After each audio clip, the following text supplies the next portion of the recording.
আজ আমরা খুবই লোভনীয় একটি স্ন্যাক্স পটেটো রোল বানাতে শিখে নেব।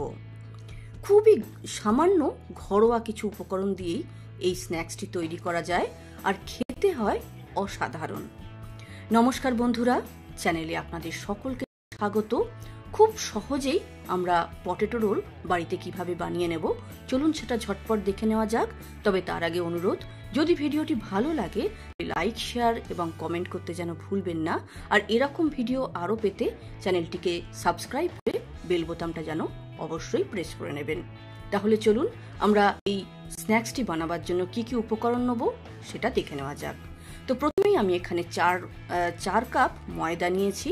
তাতে 1 চামচ নুন, হাফ চামচ কালো জিরে এবং 3 চামচ রিফাইন্ড অয়েল নিয়েছি। তারপর এই সমস্ত উপকরণগুলোকে শুকনোভাবেই আমরা প্রথমে সুন্দরভাবে মিক্স করে নেব এবং এইভাবে মুঠো বেঁধে দেখব। যদি মুঠো ঠিকমতো তৈরি হয় তাহলে বুঝবেন যে আপনার পটেটো রোল খুবই ক্রিস্পি এবং সুস্বাদু তৈরি হবে। তারপর অল্প অল্প জল দিয়ে আমরা একটা স্মুথ ডো তৈরি করে ঢাকা দিয়ে আধ ঘন্টার জন্য সাইডে রেখে দেব। এদিকে একটা বড় সাইজের আলুকে সেদ্ধ করে এইভাবে গ্রেট করে নেব। আর এই গ্রেট করা আলুতে এবার কিছু মশলা অ্যাড করব। প্রথমে 1 চামচ নুন, হাফ চামচ চিলি ফ্লেক্স, 1 চামচ চাট মশলা, তাতে আরও মেশাবো হাফ চামচ জিরে, গোটা জিরে, 1 চামচ রোস্টেড জিরে পাউডার, 1 চামচের মতো আদা কুড়ে নিয়েছি, 1 চামচ কাঁচা লঙ্কা কুচি, আপনার ইচ্ছা মতো ধনে পাতা কুচি, 1 চামচ রসুন বাটা এবং 1 মুঠোর মতো পেঁয়াজ কুচি। তাতে 2 থেকে 3 টেবিল চামচ কর্নফ্লাওয়ার আপনি অ্যাড করে নেবেন এবং সুন্দরভাবে এইরকম একটা মিক্সচার তৈরি করবেন। এইভাবে আলুর পুরটাকে আমরা তৈরি করে নেব। আর একটা ছোট পাত্রে 2 থেকে 3 চামচ কর্নফ্লাওয়ার নিয়ে জলে আমরা গুলে একটা মোটা ব্যাটার তৈরি করে নেব। এই ব্যাটারটা কিন্তু পাতলা হবে না, এটা একটু মোটা মোটা হবে। এবার হাতে একটু তেল লাগিয়ে নেব। হাতে তেল লাগিয়ে নিয়ে এই আলুর যে স্টাফিংটা তৈরি হয়েছে এটাকে এইভাবে আমরা আকার দিয়ে নেব। একে একে প্রথমে আমরা সমস্ত পুরগুলোকে, পটেটো রোলের পুরটাকে এইভাবে তৈরি করে নেব। তারপর এদিকে আমাদের আটা বা ময়দা যেটা দিয়েই করছি, আপনি ময়দার জায়গায় আটাও ব্যবহার করতে পারেন। আমি এখানে ময়দা নিয়েছি।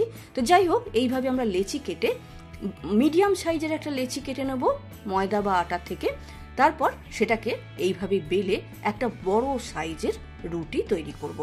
আপনার যদি বেলতে অসুবিধা হয় তাহলে কিন্তু আপনি এই রুটিতে একটু করে তেল মাঝে মাঝে মাখিয়ে নিতে পারেন। এইভাবে একটা বড় সাইজের রুটি তৈরি করার পরে দুটো সাইডকে কেটে আমরা একটু সমান সমান করে নেব। ওভাল শেপটাকে কেটে আমরা একটু চ্যাপ্টা মতো করে নেব। তো দুটো সাইডকে আমি এইভাবে একটা চাকুর সাহায্যে কেটে নিলাম। এবার এই যে পুরের আলুর যে স্টাফিংটাকে আমরা তৈরি করেছি, এইভাবে আকার দিয়েছি, সেটাকে বসিয়ে আমরা এইভাবে কেটে নেব রুটিটাকে। যত বড় আপনার এই আলুর পুরটা আপনি তৈরি করেছেন তার থেকে একটু জায়গা রেখে তারপরে আপনি এই রুটিটাকে কাটবেন। তো এই আমার একটা বড় সাইজের রুটির থেকে দুটো রোলের মতো দুটো রোলের পার্ট আমার তৈরি হয়ে গেল। এইভাবে আমরা রোলটাকে তৈরি করে নেব। আর মুখটাকে সিল করার জন্য এই যে একটা স্লারি তৈরি করে রেখেছি কর্নফ্লাওয়ারের, বা কর্নফ্লাওয়ার না থাকলে আপনি এখানে প্লেন ময়দাও কিন্তু ব্যবহার করতে পারেন। সেইটাকে আমরা এইভাবে মাখিয়ে মুখটাকে একেবারে সুন্দরভাবে সিল করে দেবো। এটা করলে ভাজার সময় কোনোভাবেই আপনার এই রোলটা খুলবে না। তো আমরা প্রথমে সমস্ত রোলগুলোকে এইভাবে তৈরি করে নেব।